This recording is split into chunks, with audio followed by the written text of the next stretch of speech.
बद्दल हिचं कौतुक करावं तेवढं थोडं आहे.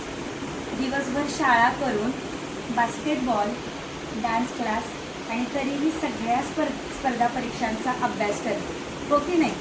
सगळ्या स्पर्धा परीक्षांमध्ये तिनं अव्वल यश मिळवले. ऑलिम्पियाडमध्ये सगळ्या विषयांमध्ये ते गोल्ड मेडलिस्ट आहे. आय एम विनरमध्ये सुद्धा राज्याच्या यादीत आहे.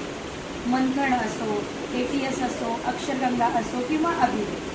आता तर तिचं कौतुकाचा सोहळा जो आपण आयोजित केला तो म्हणजे BTS भारत टॅलेंट सर्च ही जी परीक्षा आहे त्या परीक्षेमध्ये तिनं 150 पैकी 148 गुण मिळवले आणि तिची इस्रोसाठी निवड झाली. इस्रोला जाणार म्हणजे इस्रोची सहल होणार आणि तिच्यामध्ये एक संशोधक जागा होणार, म्हणून तिचं कौतुक करणं आपलं कर्तव्य आहे.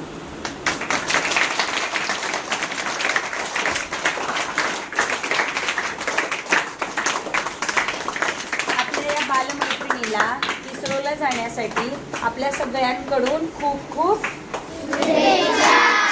Happy journey.